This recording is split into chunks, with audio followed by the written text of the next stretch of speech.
ये दास आपके चरणों में निवेदन करेगा। घंटी क्यों बजाते हैं पूजा के समय? कहते हैं घंटी में ना गरुण जी बने होते हैं। गरुण जी जब भगवान नारायण को लेकर चलते हैं तो गरुण जी के पंखों से वेदों की ध्वनि निकलती है और भगवान उस वेदों की ध्वनि को सुन के बड़े आनंदित होते हैं।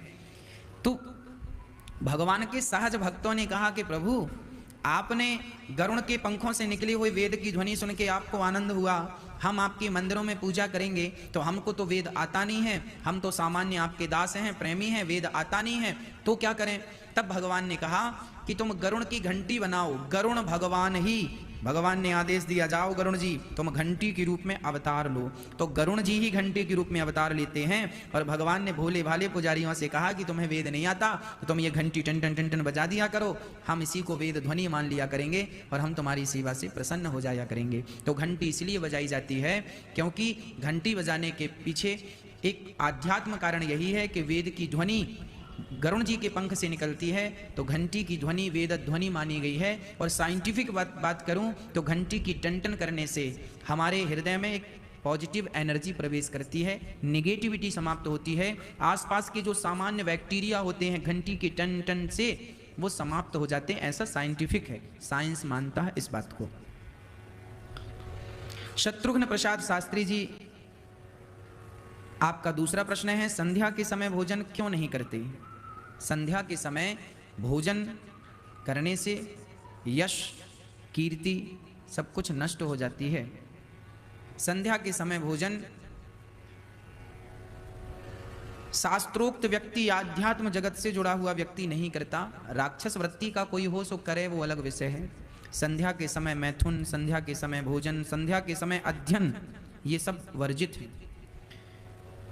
कश्यप मुनि की पत्नी ने संध्या के समय अपने पति से वासना भरी दृष्टि से कहा कि हम काम की ओर बढ़ रहे हैं, आप हमारी इच्छाओं को पूर्ण करें। उन्होंने कहा कि ये संध्या का वक्त है, ये ठीक समय नहीं है, पर पत्नी नहीं मानी और उनका जब मिलन हुआ तो हिरण्याक्ष हिरण्यकश्यपु जैसे दुष्ट प्रकट हुए।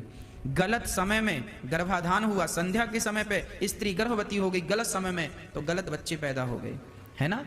उसी प्रकार गलत टाइम पे संध्या के समय हम भोजन इसलिए ही तो करते हैं कि हमारे भीतर बैठे हुए परमात्मा हमारे द्वारा खाए अन्न से वो तृप्त हों, है ना।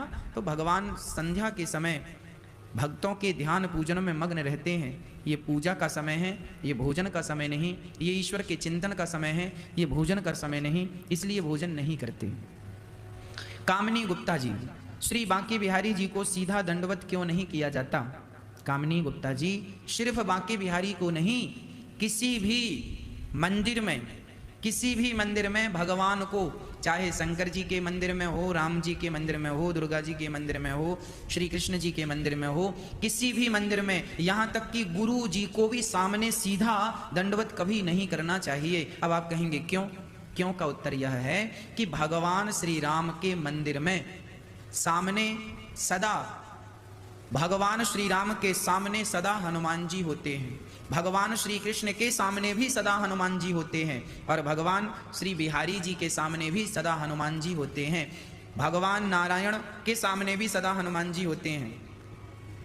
हनुमान जी या नारद जी, या तो नारद जी या तो हनुमान जी, या तो सनकादि, सनक सनंदन सनातन सनत कुमार, है ना।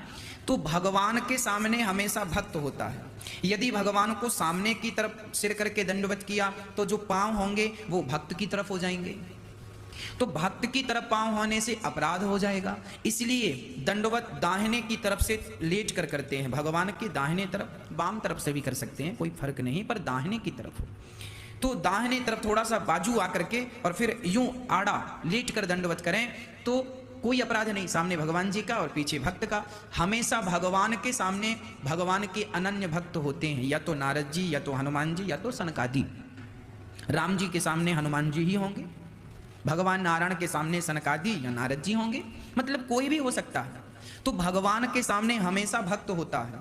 इसलिए यदि सामने से भगवान को दंडवत किया गया तो चरण भक्त की तरफ होने से अपराध हो जाएगा। इसलिए किसी भी मंदिर में, किसी भी तीर्थ में सामने से दंडवत नहीं, बाजू से, साइड से लेट कर दंडवत होती है। स्त्रियों को घुटने टेक कर माथा जमीन में रखना चाहिए। स्त्रियों को लेट कर भगवान को दंडवत नहीं करना चाहिए। हाँ, स्त्रियों को घुटने जमीन में रख के, माथा जमीन में रख के, दोनों हाथ सीधा भगवान की तरफ बढ़ा देना चाहिए, ऐसा प्रणाम करना चाहिए। और भगवान के भक्तों को, पुरुष वर्ग को लेट करके, और लेट कर भी उसमें एक नियम है कि आपकी कमर का भाग जमीन से ऊपर की ओर रहे, पेट जमीन में रहे, छाती जमीन पे रहे, मस्तक जमीन पे रहे, घुटने जमीन पे रहे, पंजा जमीन पे रहे, पर आपका जो नाभि के नीचे का कमर का अंग है वो जमीन से ऊपर रहे। इसे साष्टांग, जो 8 अंग जमीन से टच हो उसे साष्टांग प्रणाम कहते हैं।